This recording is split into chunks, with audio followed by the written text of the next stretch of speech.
Hi everybody, Father Rich Jasper from Immaculate Conception and St. Jude Mission Church in Elkton, Maryland. Today is Thursday, March 27th, and the gospel today is from Luke chapter 11, verses 14 to 23.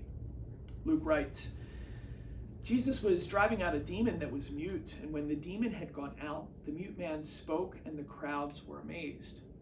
Some of them said, "By the power of Beelzebub, the prince of demons, he drives out demons." Others, to test him, asked him for a sign from heaven, but he knew their thoughts and said to them, "Every kingdom divided against itself will be laid waste, and house will fall against house. And if Satan is divided against himself, how will his kingdom stand? For you say that it is by Beelzebub that I drive out demons. If I then drive out demons by Beelzebub, by whom do your own people drive them out?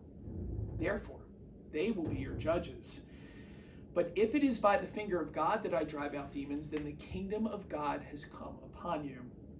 When a strong man, fully armed, guards his palace, his possessions are safe.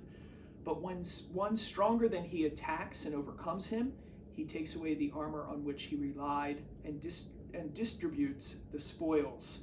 Whoever is not with me is against me, and whoever does not gather with me scatters. If there is a gospel that I think is speaking to these days, in some ways it is this one. A house divided against itself will not stand.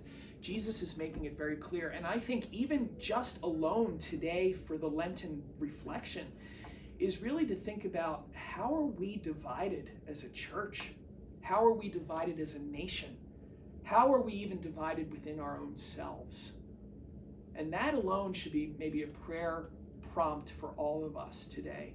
There are so many ways that Satan is trying to divide us, and yet Jesus is not a divider. If anything, he says that all may become one. He longs for us to become one. So how do we work as a church? How do we work as Christians within society? How do we work to bring forth the Jesus unity that he's calling for here? In other words, how do we fight back against Satan? One suggestion I have, obviously, first and foremost, pray. Christ said it all the time, pray for your enemies. And truly, I know it's hard. I know we don't want to pray for the people that we think hate us or would attack us. But that's number one. If we don't pray, then we are divided. If we don't pray for our enemies, we'll stay divided. That's the first piece to this. But I think the second piece is to not be afraid to listen, especially to those who think differently than us, who vote differently than us, who act differently than us. I think if we're not afraid to enter into that space and, as Christ would, listen, doesn't mean we agree with everything. It doesn't mean that we still can't hold to the truth of the faith. But Jesus was always willing to enter that space and in love listen. And through love and through listening, guide others, especially enemies, to the truth. Satan wants to divide us.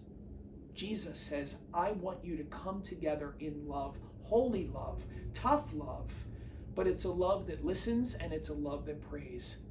This Lent, today, what will you and I choose to do, especially with the person who comes into our life this moment and thinks, loves, votes differently than we do? God bless you.